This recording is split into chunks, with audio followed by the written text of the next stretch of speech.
மாவட்ட செயலாளர்கள் கூட்டம் தொடங்கி இருக்கிறது. கூடுதல் விவரங்களோடு இணைகிறார் நமது செய்தியாளர் லிபிகா. விவரங்கள். மோனிஷா, திமுக மாவட்ட செயலாளர்கள் ஆலோசனை கூட்டமானது திமுக தலைவரும் முதலமைச்சருமான மு.க. ஸ்டாலின் தலைமையில் தற்போது காணொலி காட்சி வாயிலாக தொடங்கி இருக்கின்றது. இந்த கூட்டத்தில் மாநகர, ஒன்றியம் மற்றும் நகர பகுதி செயலாளர்களை பங்கேற்பதற்கு ஏற்கனவே தலைமை கழகம் சார்பில் அறிவிக்கப்பட்டிருந்தது. குறிப்பாக இந்த ஆலோசனை கூட்டத்தில் என் வாக்குச்சாவடி வெற்றி வாக்குச்சாவடி என்ற தலைப்பில் இந்த காணொலி வாயிலாக ஆலோசனை கூட்டம் என்பது தற்போது தொடங்கி இருக்கின்றது. 2026 சட்டமன்ற தேர்தலுக்கான பணிகள் குறித்தும் கட்சியினுடைய வளர்ச்சி பணிகள் மற்றும் வாக்குச்சாவடிகள்ல பணிகள் குறித்தும் தற்போது தமிழ்நாடு முதலமைச்சர் மு.க. ஸ்டாலின் கேட்டறிந்து பல்வேறு அறிவுறுத்தல்களை நிர்வாகிகளுக்கு வழங்க இருக்கின்றார். குறிப்பாக எஸ்ஐஆர் பணிகள் தமிழகத்தில் தற்போது நடைபெற்று வருகின்றது.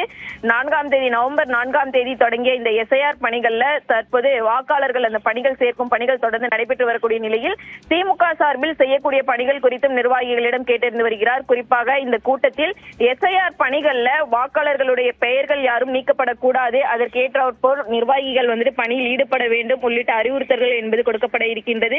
2026 சட்டமன்ற தேர்தலை முன்வைத்து தற்போது நடைபெறக்கூடிய இந்த ஆலோசனை கூட்டத்தில் முக்கியமாக வாக்குச்சாவடிகள்ல ஒவ்வொரு மாவட்டத்திலும் இருக்கக்கூடிய வாக்குச்சாவடிகள்ல இருக்கக்கூடிய அந்த பெயர்களுடைய நீக்கம் எதுவும் இருக்கக்கூடாது, அனைத்து வாக்காளர்களுடைய பெயர்களும் இருக்க வேண்டும் என்ற அறிவுறுத்தலை தற்போது தமிழ்நாடு முதலமைச்சர் அறிவுறுத்த இருக்கின்றார். தொடர்ச்சியாக கட்சியினுடைய வளர்ச்சி பணிகளும் 2026 சட்டமன்ற தேர்தல்ல என்ன மாதிரியான பணிகளை மேற்கொள்ள வேண்டும், நம்மளுடைய வாக்கு வெற்றி பெற வேண்டும் என்பது குறித்து பல்வேறு விஷயங்கள் குறித்து ஆலோசிக்கப்பட இருக்கின்றது. மோனிஷா, விவரங்களை பதிவு செய்தமைக்கு நன்றி லிபிகா.